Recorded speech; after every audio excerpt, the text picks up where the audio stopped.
తెలంగాణలో రెండో ఫేజ్ సర్పంచ్ ఎన్నికల్లోనూ కాంగ్రెస్ హవానే కొనసాగింది. 27 జిల్లాల్లో కాంగ్రెస్ జయకేతనం ఎగరవేసింది. కాంగ్రెస్కు గట్టి పోటీ ఇచ్చే ప్రయత్నం చేసింది బీఆర్ఎస్. ఈ నేపథ్యంలో బీఆర్ఎస్ రెండో స్థానంలో ఉంది. సిద్దిపేట, ఆసిఫాబాద్, జనగామ జిల్లాల్లో బీఆర్ఎస్ గెలిచింది. నిర్మల్ జిల్లాలో బీజేపీ గెలుపొందింది. కరీంనగర్ జిల్లాలో కాంగ్రెస్, బీఆర్ఎస్ హోరాహోరీగా తలపడ్డాయి. సిరిసిల్ల, మెదక్, రంగారెడ్డి, భువనగిరిలో బీఆర్ఎస్ ఒక టఫ్ ఫైట్ ఇచ్చే ప్రయత్నం చేసింది. నిజామాబాద్, కామారెడ్డి, జగిత్యాల, వికారాబాద్, మహబూబాబాద్, సూర్యాపేట, నల్గొండ, ఖమ్మం జిల్లాల్లో కాంగ్రెస్ క్లీన్ స్వీప్ చేయగలిగింది. మొత్తం మీద మరొకసారి కాంగ్రెస్ సత్తా చాటింది అనే చెప్పాలి. క్లియర్ మెజారిటీ మనకి ఇక్కడ కనిపిస్తోంది. అయితే కాంగ్రెస్కి బీఆర్ఎస్ చాలా ప్రాంతాల్లో టఫ్ ఫైట్ ఇచ్చేటువంటి ప్రయత్నం అయితే చేయగలిగిందనే చెప్పొచ్చు. సో ఏకగ్రీవాలతో కలిపి మొత్తం మనం ఒకసారి చూస్తే, డీటెయిల్స్ చూస్తే, ఆదిలాబాద్లో మొత్తం స్థానాలు 156 ఉంటే కాంగ్రెస్ 53 గెలిచింది, బీఆర్ఎస్ 29 గెలిచింది, బీజేపీ 43, ఇతరులు ఒక 11. ఇట్లా will discuss about this later. మనం ఓవరాల్గా ఏ ప్రాంతంలో ఎన్నెన్ని సీట్లు ఉన్నాయి, ఎన్నెన్ని స్థానాలు ఉన్నాయి, ఎవరు గెలిచారు అనేది మనం మరింత క్లియర్గా చూద్దాం. బట్ బిఫోర్ దట్ మా ప్రతినిధి చంద్రశేఖర్ మనతో జాయిన్ అవుతున్నారు. చంద్రశేఖర్తో మాట్లాడి, కాంగ్రెస్ ప్రభంజనము హవా కొనసాగిందో అదే పంత అదే తీరున మరొకసారి ఫలితాలు కాంగ్రెస్ పార్టీకి, అంటే అధికార పార్టీ బలపరిచినటువంటి అభ్యర్థులు విజయ దుందుబి మోగించారని చెప్పుకోవచ్చు. రెండవ స్థానానికి సంబంధించి దాదాపు భారత రాష్ట్ర సమితికి సంబంధించి 25% పైగా సీట్లు వచ్చాయి. కేవలం సిద్దిపేట, జనగామ, కుమురం భీం, ఆసిఫాబాద్ లాంటి ప్రాంతాలు, అలాగే సిరిసిల్ల నియోజకవర్గానికి సంబంధించి బీఆర్ఎస్ హవా కనబడింది.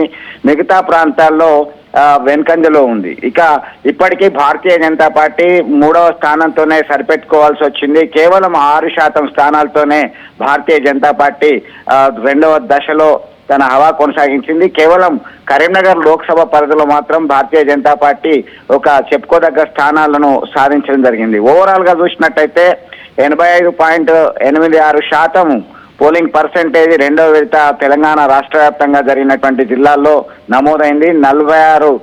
దాదాపుగా 46,70,000 పైచీలకు ఓటు హక్కును తాము వినియోగించుకోవడం జరిగింది. భువనగిరికి వచ్చేసరికి అత్యధికంగా పోలింగ్ పర్సెంటేజ్ నమోదైంది. ఇక్కడ దాదాపు 92% పోలింగ్ పర్సెంటేజ్ నమోదైంది. ఇక నిజామాబాద్ లో అత్యల్పంగా అతి తక్కువగా నమోదైంది. దాదాపు 76% మాత్రమే ఇక్కడ నమోదైనటువంటి పరిస్థితి. తొలి విడతలోకి వచ్చేసరికి కాంగ్రెస్ పార్టీ ప్రభంజనము ఈ దఫా సైతం కొనసాగిందని చెప్పుకోవచ్చు. ఇక అధికార పార్టీకి సంబంధించినటువంటి నేతలు, ఎమ్మెల్యేలు అంతా కూడా మేము మా పార్టీకి ప్రజల మద్దతు ఉంది, ప్రజలు మాకు అధికారం ఇచ్చారు, మాకు అండగా ఉన్నారు, ఈ అండదండలన్నీ కూడా మరి 5 ఏళ్ల వరకు కొనసాగే అవకాశం ఉంది అని చెప్పేసి ఈ విజయం మాకు నిరూపితమైంది. రాబోయే కాలంలో ఈ నెల 17వ తేదీన 3వ దఫా ఎన్నికలు జరగనున్నాయి. ఈ క్రమంలో సైతం తమకి ప్రజల మద్దతు ఖచ్చితంగా లభిస్తుందనే ధీమాతోని అధికార కాంగ్రెస్ పార్టీ ఉంది. ఇక ఇదే అంశానికి సంబంధించి భారత రాష్ట్ర సమితికి సంబంధించినటువంటి నేతలు ఖచ్చితంగా చెప్తున్నారు, కాంగ్రెస్ పార్టీ ఇచ్చినటువంటి హామీలు నెరవేర్చడంలో విఫలమైంది. ఇది అధికార పార్టీల గుర్తులతో లేదు కాబట్టి ఎవరు గెలిచినా కాంగ్రెస్ పార్టీ ఖాతాలో వేసుకున్నారు తప్ప తమకి ప్రజల మద్దతు ఉంది, రాబోయేది మా కాలమే, మా పార్టీ మళ్ళీ అధికారంలోకి వస్తుంది, దానికి సంకేతమే ఈ ఎన్నికల ఫలితాలు. ఖచ్చితంగా ప్రలోభాలు కావచ్చు, అధికార పార్టీ వాళ్ళ యొక్క అధికార దుర్వినియోగం కావచ్చు, ఇవన్నీ కూడా ఎన్నికల్లో కనిపిస్తున్నాయని చెప్పి బీఆర్ఎస్ పార్టీకి సంబంధించినటువంటి నేతలు చెప్తున్నటువంటి పరిస్థితి. భారతీయ జనతా పార్టీకి సంబంధించి మాత్రం ఆ నేతలంతా కూడా ఒకటే చెప్తున్నారు, గ్రామ పంచాయతీలకి డబ్బులు చాలా పెండింగ్ లో ఉన్నాయి. దాదాపు 4,000 కోట్ల రూపాయలు రావాల్సిన బకాయిలు ఉన్నాయి. అవన్నీ కూడా కేంద్ర ప్రభుత్వమే ఇస్తున్నాం, మేమే ఇచ్చేది కాబట్టి గత్యంతరం లేకనే ఎన్నికలు నిర్వహించారు, ఖచ్చితంగా ప్రజల యొక్క మద్దతు మాకుంది అని చెప్పేసి భారతీయ జనతా పార్టీకి సంబంధించి చెప్తున్నారు. ఓవరాల్ గా చూసినట్టయితే ఏ పార్టీకి సంబంధం లేనప్పటికీ అన్ని పార్టీల నాయకులు చాలా ఛాలెంజ్ గా తీసుకున్నటువంటి పరిస్థితి దీన్ని చూడొచ్చు. దీనికి సంబంధించి ఇటు 3 ప్రధాన పార్టీలతో పాటు కొన్ని ప్రాంతాల్లో సిపిఐ, సిపిఎం, అలాగే వీరికన్నా ఎక్కువ స్వతంత్ర అభ్యర్థులు, ఏ పార్టీతో సంబంధం లేకుండా స్వతంత్ర అభ్యర్థులు తమ యొక్క సత్తా చాటడం జరిగింది. చాలా ప్రాంతాల్లో ఈ దఫా ఉత్కంఠ పూర్వం కొనసాగింది. కరీంనగర్ జిల్లా విషయానికి వస్తే సైతం చాలా ప్రాంతాల్లో ఒక ఓటు, 3 ఓట్లు, 5 ఓట్లు ఇలా రీకౌంటింగ్ చేసిన సందర్భాలు ఉన్నాయి. కరీంనగర్ జిల్లా తిమ్మాపూర్ మండలం పోలంపల్లి గ్రామానికి సంబంధించి 3 ఓట్లతో గెలిచినటువంటి అభ్యర్థి రీకౌంటింగ్ చేస్తే మళ్ళీ అదే వస్తే ఎన్నికల ఫలితాలు కొద్దిసేపటి వరకు ప్రకటించలేదు. దీనిలో ఉద్రిక్త పరిస్థితి నెలకొంది. లాఠీ చార్జ్ చేయాల్సి వచ్చింది. ఇక శంకరపట్నం మండలం అంబాలపూర్ గ్రామానికి సంబంధించి కేవలం 1 ఓటుతో విజయం సాధించడం జరిగింది. చాలా ప్రాంతాల్లో డ్రా తీయడం జరిగింది, లేదా టాస్ వేయడం జరిగింది. మొత్తం మీద హోరాహోరీగా కొనసాగినటువంటి ఈ పోలింగ్ ఖచ్చితంగా రాబోయే కాలంలో ఎంపీటీసీ, జడ్పీటీసీ స్థానాలను అత్యధికంగా మేము కైవసం చేసుకోవడానికి ఇది నాంది. మా వెంటే ప్రజలు ఉన్నారని చెప్పేసి వీరు చెప్తున్నటువంటి అధికార పార్టీ అంటే మొదటి దశలో చంద్రశేఖర్, మొదటి దశలో మనం చూసాం కొన్ని ఇంట్రెస్టింగ్ విషయాలు చూసాం. ఆల్మోస్ట్ ఒక 70 ఏళ్ల వయసున్న ఒక ముసలవ్వ గెలవడం, ఒక పెద్ద మహిళ గెలవడం, ఆ తర్వాత తల్లి కూతురు మధ్యలో పోటీలో మనం చూసాం కూతురు విజయం సాధించడం, తల్లి విజయం సాధించినట్లున్నారు కదా. ఆ తర్వాత విదేశాల నుంచి వచ్చి మరి వాళ్ళ సొంత వాళ్ళని గెలిపించుకున్నటువంటి పరిస్థితి కూడా మనం చూసాం. సో ఇలా చాలా ఇంట్రెస్టింగ్ విషయాలు మనం చూసాం కదా. ఇప్పుడు సెకండ్ ఫేజ్లో ఇలాంటి ఏమైనా కొంచెం ఇంట్రెస్టింగ్ సంఘటనలు ఏమైనా చూసామా మనం? ఏమైనా జరిగాయి? నిన్న గొడవ ఒకటి చూసాం పెద్ద ఎత్తున, ఒక 50-60 మంది, ఒక 100 మంది వరకు పెద్ద బీజేపీ కాంగ్రెస్ నాయకులు గొడవ పడ్డ సందర్భం చూసాం ఈ ఓటింగ్ జరిగే సమయంలో. సో ఇలా ఫలితాల సందర్భంగా ఇలాంటివి ఏమైనా ఉన్నాయా? ప్రత్యేకంగా చెప్పుకోవాల్సిన విషయాలు ఏమైనా ఉన్నాయా తెలంగాణలో? ఖచ్చితంగా అట్లాంటి కండిషన్స్ అన్ని కూడా ఉన్నాయి. ఎందుకంటే అక్క చేతిలో చెల్లి సాధించడం జరిగింది, అన్న చేతిలో సోదరి ఓడిపోయింది, తండ్రి చేతిలో కొడుకు ఓడిపోయినటువంటి ఘటన. ఇక్కడ జగిత్యాల జిల్లా రాయికల్ మండలం శ్రీరాంపల్లికి సంబంధించి మామ పైన కూడా విజయం సాధించడం జరిగింది. అలాగే పెద్దపల్లి జిల్లా గందాస్పూర్కు సంబంధించి మామ పైన కోడలు ఇలా గెలుపొందడం జరిగింది. ఇటు జగిత్యాల జిల్లా మెట్పల్లి ప్రాంతానికి సంబంధించి తల్లిపైన కూతురు విజయం సాధించడం జరిగింది. ఇట్లాంటి చాలా ఇంట్రెస్టింగ్ పాయింట్స్ కి సంబంధించి ఆసక్తికరమైనటువంటి చర్చకు దారితీశాయి. గ్రామ పంచాయతీ ఎన్నికలు, స్థానిక సంస్థల ఎన్నికల బరిలో దిగిన తర్వాత తన పర భేదం అనేది ఏం లేదు. ప్రజల యొక్క మద్దతు, ప్రజల యొక్క ఆశీర్వాదం తమకు కావాల్సిందే అని చెప్పేసి వారు హోరాహోరీగా ప్రచారం చేశారు. ప్రచారం చేసి తాము గెలిస్తే ఏం చేస్తామని చెప్పేసి బాండ్ పేపర్ మీద హామీల వర్షాలు కురిపించారు. Bond paper రాసిచ్చారు. 100 రూపాయల బాండ్ పేపర్ రాసిచ్చి నేను బరిలో దిగుతా అన్నారు. కొన్ని ప్రాంతాల్లో విలేజ్ డెవలప్మెంట్ కమిటీలు సైతం తమ యొక్క హవా కొనసాగించింది. ఆ గ్రామంలో వాళ్ళు డిసైడ్ చేసిన వాళ్ళే పోటీలో ఉన్నారు. ఆ జగిత్యాల జిల్లాలో ప్రధానంగా ఇలాంటిది ఎక్కువగా ఉంటుంది. నిజామాబాద్ జిల్లాలో కూడా ఇలాంటి ఘటనలు విలేజ్ డెవలప్మెంట్ కమిటీకి సంబంధించినటువంటి ఆధిపత్యం కొనసాగిందని చెప్పుకోవచ్చు. మొత్తం మీద ఇక్కడ తమ పర అనేటువంటి లేకుండా ఖచ్చితంగా ఈ స్థానిక సంస్థల ఎన్నికలంటే సత్తా చాటాల్సిందే. రాబోయే కాలంలో ఇది నాంది. ప్రజలకి సంక్షేమ అభివృద్ధి ఫలాలు అందించాలంటే కీలకం గ్రామ స్థాయిలో ప్రథమ పౌరుడు సర్పంచ్ కాబట్టి ఆ సర్పంచ్ పదవిని చేజిక్కించుకోవడమే తమ లక్ష్యంగా పోరాటం చేశారు. చాలా మంది తమ యొక్క శైలిలో ఓటర్లను ఆకట్టుకోవడానికి ప్రయత్నాలు చేశారు. ఉత్కంఠభరితమైనటువంటి పోరైతే ఈ కొనసాగింది. ప్రలోభాల విషయంలో కూడా కొత్త పుంతలు తొక్కుతున్నారు కదా చంద్రశేఖర్. అంటే మనం చూసాం, అంటే మద్యం పంపిణీ జరిగింది, చికెన్ మటన్ కేజీల లెక్క, ఇంట్లో ఎంతమంది ఉన్నారో చూసి వాళ్ళకి కేజీల లెక్కన పంపించినటువంటి పరిస్థితి కనిపించింది. ఇక పోటీ పడి మరీ పార్టీలు డబ్బులు ఇచ్చే జనం కూడా అలాగే తీసుకున్నారు. సెకండ్ ఫేజ్లో కూడా అదే పరిస్థితి కనిపించింది. సో మరొక 2 రోజుల్లో మళ్ళీ థర్డ్ ఫేజ్ రాబోతుంది. ఏదైనా ఎనీ చేంజ్ ఇప్పుడు మొదటి ఫేజ్కి సెకండ్ ఫేజ్కి ఎక్కడా పెద్దగా చేంజ్ ఏం కనిపించలే. అంటే ఎలక్షన్ కమిషన్ తీసుకునే చర్యలు కానీ అధికారులు ఇవేవి పనిచేయని పరిస్థితి యథాతథంగా కొనసాగుతుంది. సో ఇప్పుడు సెకండ్ ఫేజ్ కూడా అయిపోయింది కాబట్టి first and second phase impact third phase మీద ఎలా ఉండే అవకాశం ఉందంటారు? అట్లీస్ట్ ఏదైనా ఎలక్షన్ కమిషన్ కొంచెం స్ట్రిక్ట్గా ఉండే అవకాశం ఉందా అసలు? Is there any chance? ఖచ్చితంగా మీరు అన్నట్టుగా మొదటి విడత, రెండో విడతలో సైతం ఓటర్లను ఆకట్టుకోవడానికి ఇంటింటికి కేజీ మటన్ పంపించినటువంటి గ్రామాలు ఉన్నాయి. ఇంకొక ఇంటింటికి చికెన్ పంపించారు. ప్రతి ఓటుకి 500 రూపాయలు ఇవ్వడం జరిగింది. మరికొన్ని ప్రాంతాల్లో ప్రతినిత్యం అక్కడ వారం 10 రోజుల పాటు నిత్యము మధ్యాహ్నం భోజనము, రాత్రి భోజనము, మందు ఇలా కొనసాగినటువంటి ఘటనలు చాలా ఉన్నాయి. మరి అధికారులు, ఎన్నికల సంఘం విధించినటువంటి నియమ నిబంధనలు కేవలం ఫర్ ఎగ్జాంపుల్ ఈ నెల 17వ తేదీన 3వ విడత గ్రామ పంచాయతీ ఎన్నికలు నిర్వహిస్తారు. ఈ రోజు సాయంత్రం 5 గంటల తర్వాత ఎలాంటి ప్రచారం చేయడానికి వీల్లేదు. అప్పటి నుంచి వైన్స్ అన్ని కూడా బంద్ చేస్తారు. ఏ నలుగురు కన్నా ఎక్కువ ఉండడానికి వీల్లేదు. 144 సెక్షన్ అమలు అవుతుంది.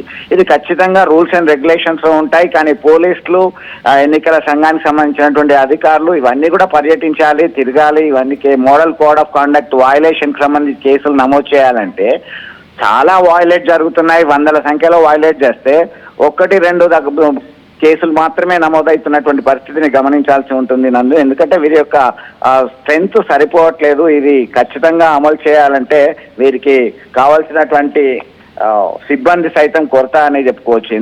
వీరికి రెవెన్యూ డిపార్ట్మెంట్, పోలీస్ యంత్రాంగము, అలాగే విద్యాశాఖకు సంబంధించినటువంటి ఉపాధ్యాయులు సైతం దీనిలో చాలా మంది పంచాయతీరాజ్ వీళ్ళందరూ కూడా ఇన్వాల్వ్ అయ్యి ప్రతి ఒక్క డిపార్ట్మెంట్ సమన్వయంతో చేసినప్పటికీ ఈ వయలేషన్ అనేది ఖచ్చితంగా జరుగుతుంది. 3వ విడత జరగబోయేటువంటి ఎన్నికలకు సంబంధించి పెద్దగా తేడా ఏమీ లేదు. అదే రిపీట్ అవుతుంది అనేటువంటి పంతాన్ని మనం ఇక్కడ డిస్కస్ చేయాల్సిన అవసరం ఉంటుంది. Right. Thank you Chandrashekar, thanks for the details. మొత్తం మీద కాంగ్రెస్ మరొకసారి తన సత్తా చాటింది. ఆల్మోస్ట్ ఏకగ్రీవాలతో కలిపి 60% వరకు రీచ్ అయింది. మొదటి విడతలోనూ అలాగే జరిగింది. ఇప్పుడు 3వ విడత ఫలితాలు మరి ఎలా ఉండబోతుంది? మొదటి 2 విడతల ఫలితాలు 3వ విడత మీద ఏమైనా ప్రభావం చూపించబోతున్నాయా? కాంగ్రెస్ ఇంత మంచి క్లియర్ మెజారిటీ సాధించడానికి కారణం ఏంటని మీరు అనుకుంటున్నారు? మరోవైపు బీఆర్ఎస్ కొన్ని చోట్ల గట్టి పోటీ ఇవ్వగలిగినప్పటికీ కొన్ని చోట్ల చతికిలబడింది. ఓవరాల్గా పోటీ అయితే ఇవ్వగలిగింది, సెకండ్ ప్లేస్లో అయితే ఉంది. ఇక బీజేపీ కనీసం పోటీలో ఎక్కడ కనిపించని పరిస్థితి మనం చూస్తున్నాం. కొంత సిపిఐ, సిపిఎం అక్కడక్కడ స్థానాలను సాధించగలిగినటువంటి పరిస్థితి కనిపిస్తోంది. సో ఓవరాల్గా ఫలితాల మీద మీ అభిప్రాయం ఏంటి? కాంగ్రెస్కి ఇంత మంచి మెజార్టీకి కారణం ఏంటని మీరు అనుకుంటున్నారు? బీఆర్ఎస్ నిజంగా పోటీ ఇవ్వగలుగుతోందా? అధికారంలో ఉండడం కాంగ్రెస్కి కలిసి వచ్చే అంశంగా ఉందని మీరు అనుకుంటున్నారా? ఇలా ఈ అంశాల మీద మీ అభిప్రాయాలు కూడా మాతో పంచుకోండి, కామెంట్ చేయండి. అలాగే ఒక్కసారి ఆయా ప్రాంతాల్లో పరిస్థితి ఏంటి అనేది నేను మీకు చూపించే ప్రయత్నం చేస్తున్నాను. ఇక్కడ క్లియర్గా ఎక్కడెక్కడ ఎవరెవరు విజయం సాధించారు అనేది నేను మీకు ఒకసారి చూపించే ప్రయత్నం చేస్తున్నాను. స్క్రీన్ మీద మీరు చూడొచ్చు. So it's very clear. ఇక్కడ మనకి బ్లూ కలర్లో కాంగ్రెస్ కనిపిస్తుంది, ఈ పింక్ కలర్లో కనిపిస్తుంది బీఆర్ఎస్. మరోవైపు యూ కెన్ సీ హియర్ ఎక్కడెక్కడ ఏ ప్రాంతాల్లో ఎవరెవరు విజయం సాధించారు అనేది నేను మీకు చూపించబోతున్నాను. ఈ రెడ్ కలర్లో బీజేపీ కొంత ఈ నిర్మల్లో ఇన్ఫ్లుయెన్స్ ఎక్కువగా కనిపిస్తుంది. సో ఓవరాల్గా చూస్తే ఆల్మోస్ట్ 70% ఆఫ్ తెలంగాణని కాంగ్రెస్ హస్తగతం చేసుకోగలిగింది. ఒక మాటలో చెప్పాలంటే స్థానాల్లో 60 స్థానాల్లో 60% వరకు సీట్లు కాంగ్రెస్ గెలుచుకోగలిగినప్పటికీ కూడా సో ఓవరాల్గా డామినేషన్ ఎక్కడెక్కడ ఉంది? మెజారిటీ డామినేషన్ ఆల్మోస్ట్ 70% ఆఫ్ తెలంగాణలో డామినేషన్ కాంగ్రెస్ది కనిపిస్తుంది, క్లియర్ డామినేషన్ కనిపిస్తుంది. ఇక కొద్దిపాటి కొన్ని ప్రాంతాల్లో కొమరం భీం, అలాగే సిద్దిపేట్, జనగాం ఈ ప్రాంతాల్లో బీఆర్ఎస్ డామినేషన్ కనిపిస్తుంది. ఇక్కడ బీజేపీ నిర్మల్లో కొంత ఎఫెక్ట్ చూపించగలిగింది. సో రిమైనింగ్ అంతా కూడా ఎక్కడ చూసినా సరే క్లియర్గా కాంగ్రెస్ కనిపిస్తోంది. ఇక్కడ కూడా కాంగ్రెసే కనిపిస్తుంది, రంగారెడ్డి. సో చూస్తున్నాం ఆదిలాబాద్, మంచిర్యాల్, జగిత్యాల్, పెద్దపల్లి, జయశంకర్, అలాగే కరీంనగర్, ములుగు, ఇటు చూస్తే రాజన్న సిరిసిల్ల, నిజామాబాద్, కామారెడ్డి, మెదక్, సంగారెడ్డి, అలాగే వికారాబాద్. సో ఈ మొత్తం నారాయణపేట్, ఇలా మొత్తం అన్ని చూసినా సరే జనగాం, ఇటు రంగారెడ్డిలో చూస్తున్నాం. అలాగే మల్కాజ్గిరి, భువనగిరి, నల్గొండ, సూర్యాపేట, మహబూబాబాద్, ఖమ్మం, ఇలా మొత్తం వరంగల్, ఎక్కడ చూసినా సరే కాంగ్రెస్. ఈ బ్లూ కలర్లో ఇక్కడ కనిపిస్తుందంతా కూడా కాంగ్రెస్ డామినేట్ చేస్తున్నటువంటి ప్రాంతాలు. ఇక వాళ్ళు చేయగలిగినంత వాళ్ళు చేస్తున్నారు, కానీ చేయాల్సినంత చేయలేకపోతున్నారనే అభిప్రాయాలు ఉన్నాయి. సో థర్డ్ ఫేజ్లో ఎలా ఉండబోతోంది? ఒక్కరోజే గ్యాప్ ఉంది. ఎల్లుండి మళ్ళీ 17th థర్డ్ ఫేజ్ ఉండబోతోంది. థర్డ్ ఫేజ్లో ఎన్ని సీట్లు ఎవరు గెలుస్తారని మీరు అనుకుంటున్నారు? మీ అభిప్రాయాలు కూడా మాతో పంచుకోండి, మీ అంచనాలను మాతో పంచుకోండి. అండ్ ఈ రిజల్ట్ని ఎలా చూస్తున్నారు? కాంగ్రెస్ చేస్తున్న పరిపాలనకి ఇది ఒక రెఫరెండంగా మీరు చూస్తున్నారా? కాంగ్రెస్ సంక్షేమ పథకాలకు ఒక రెఫరెండంగా ఇది మీరు చూస్తున్నారు ఈ ఫలితాలని. బీఆర్ఎస్ మేము పోటీ ఇవ్వగలుగుతున్నాం, ఇదే పందాలో మేము కొనసాగితే రేపు మరిన్ని సీట్లు వస్తాయి మాకు, మేము ఖచ్చితంగా అధికారంలోకి రాబోయేది నెక్స్ట్ మేమే. ఇక్కడ పెద్ద ఎత్తున వీళ్ళు అధికారంలో ఉన్నారు కాబట్టి అది కలిసి వచ్చింది వాళ్ళకి. అట్ ది సేమ్ టైం డబ్బులు పంచుకలుగుతున్నారు, దౌర్జన్యం చేస్తున్నారు, ఏకగ్రీవాలు చేశారు చాలా చోట్ల అని చెప్పి బీఆర్ఎస్ చెప్తోంది. లేదంటే బీఆర్ఎస్కి ఇంకా ఎక్కువ సీట్లు వచ్చి ఉండేవని చెప్తున్నారు, ఎక్కువ చోట్ల గెలిచి ఉండేదని చెప్తున్నారు. సో మీ అభిప్రాయం ఏంటి ఈ విషయంలో? What about BJP? ఇప్పటికే మోదీ తెలంగాణలో బీజేపీ నాయకుల మీద చాలా సీరియస్ అయ్యారంటూ తెలుస్తుంది ఈ ఫలితాలు చూస్తూ. అట్ ది సేమ్ టైం రీసెంట్గా కొన్ని డెవలప్మెంట్స్ విషయంలో ఇక్కడ బీజేపీ మరి ఎందుకు అసలు పర్ఫామ్ చేయలేకపోతుంది అనే ప్రశ్న వచ్చినప్పుడు ఎన్నో ఈక్వేషన్స్ వస్తున్నాయి.